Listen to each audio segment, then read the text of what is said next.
Ce 16 novembre 2024, nous sommes réunis autour de la parole tirée de Luc chapitre 18, les 8 premiers versets. Nous connaissons très bien que ce texte parle de la parabole du juge inique. Il y a deux choses importantes que nous devons connaître. Dans cette parabole, Jésus veut nous délivrer une vérité. Et cette vérité, c'est pour que nous puissions comprendre la nécessité de la prière, mais aussi le manque de crainte de Dieu qui est opposé à la persévérance dans la foi. C'est ce que nous allons comprendre tout à l'heure. Mais bien aimés dans le Seigneur, le texte précédent nous exhorte à la vigilance dans l'attente du Seigneur. Ce que nous avons vu dans Luc 17, les versets 20 à 37. Et parmi les moyens de vigilance à notre disposition, il y a la prière. Certes, le discernement s'acquiert par l'obéissance aux préceptes d'amour de Dieu et d'amour du prochain par le moyen de la foi, mais tout cela doit se faire dans un esprit d'humilité et de prière.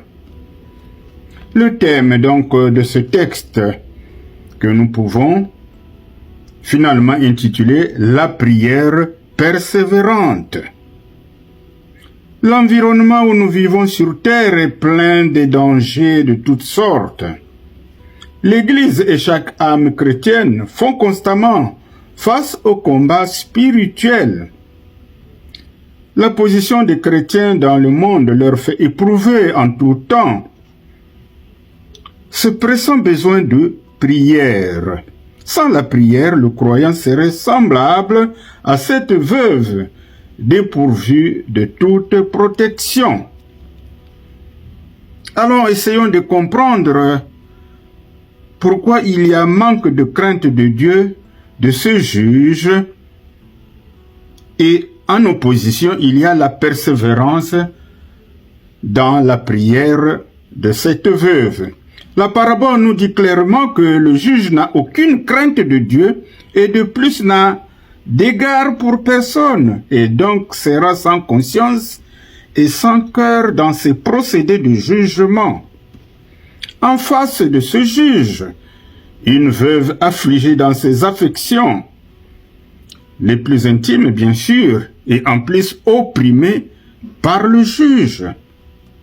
Ce que la veuve demande, ce n'est pas une vengeance, mais sa délivrance par la justice.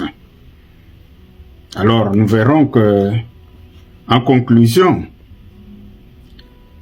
la veuve obtiendra justice, mais au prix de la persévérance. Donc la récompense de la persévérance pour cette veuve, c'est qu'elle a obtenu justice. Alors, dans tous les temps et dans toutes les circonstances, Dieu interviendra en faveur des hommes pieux lorsque ceux-ci traversent des tribulations et des persécutions. Si Dieu ne se hâte pas de répondre à leurs prières, il a ses raisons pour user de patience et parfois pour tester leur foi. Donc, mes bien-aimés dans le Seigneur, quand Dieu retarde à répondre, c'est parfois pour tester notre foi et notre patience.